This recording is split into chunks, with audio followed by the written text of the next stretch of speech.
Our guide told us that we were in the white void, a place that existed outside of space and time, but still inside the universe. This was where the Keeper resided. The Keeper was the being who had created the universe. We stayed in that ocean of white for quite some time, many of us awing at the implied scale of the place. After all, if it took merely a second or two to cross a whole galaxy, how big did the white void have to be to take minutes? Eventually we saw the white void falling away before us, and now we were in a void of deep azure blue, and the whiteness we just left was shrinking before us like a milk stain. Our guide told us we'd be moving much faster now to save time, and as we did so we left behind the shimmering blue and the white dot at its center, and now we were in a black void, and suddenly we saw red dots, green dots, gray dots, orange dots, a whole rainbow of them, each with white dots at their centers like the blue one we had just left.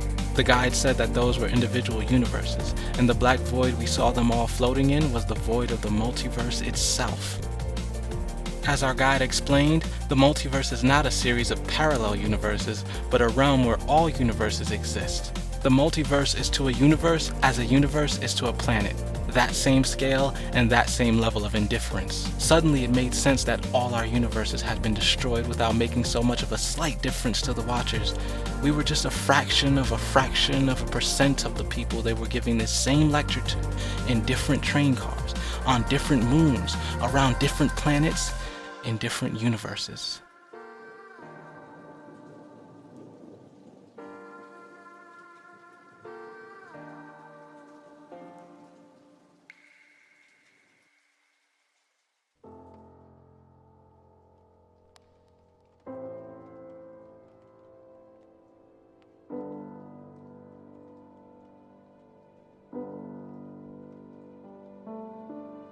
Pulling back even further, we saw that the black void these millions of dots floated in was only one such place, and that now there were 3 other huge, shapeless regions meshing against each other like ink blots with multicolored dots in them as well.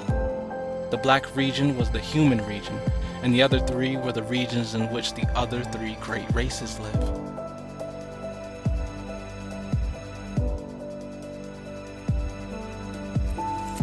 There were the Vigori, whose physical forms are modest compared to the forms their minds can conjure.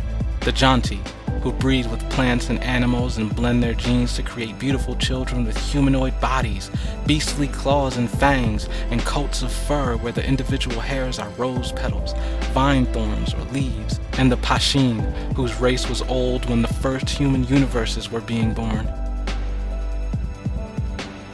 These were the races who lived in this wide open multiverse of ours, and they were all segregated into their own discrete regions.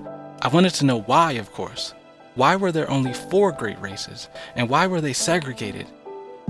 But our guide was very quick to cut anyone with questions short, saying, after the 3rd or 4th person had interrupted him, that we could look it up ourselves if we had any questions.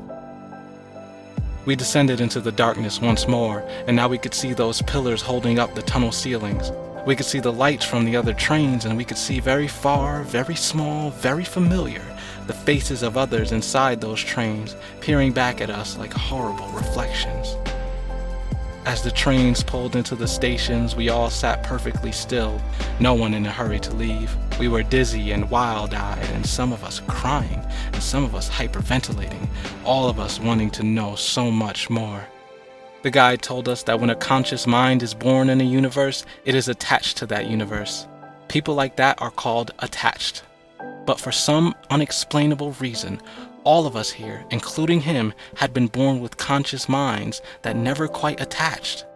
So our whole lives we had floated by, just barely staying in our home universes, forever detached from the fabric of space and time. We were called detached. And I'll never forget the last words he said before he turned and walked off the train onto the platform. He looked around at us, letting his eyes rest on every face one by one, and he said, "You are now a survivor. You are now a detached. And I know exactly how you feel because I've been exactly where you are. You feel like the whole world is far too big for your little brain to comprehend. You feel like it's your responsibility to represent your entire universe, and you feel silly for thinking your one little universe matters in this wide open ocean of universes. You feel very big and very tiny at the same time. We have no name for that feeling, but we do have a phrase we like to say. Welcome to the multiverse. Then he left us. So welcome to the multiverse, dear reader. We've been waiting for you, whether we knew it or not. I've been waiting for you. My books have been waiting for you. On that first day, I realized the multiverse had been waiting for me, and I resolved not to push aside my curiosity for the sake of idle distractions as I had done in my life before my universe died. I decided to let this event change me for the better. I decided I would write these books to put all of this exciting, terrifying, terrible, wonderful information in one place for one person's approval. For your approval. Welcome to the multiverse.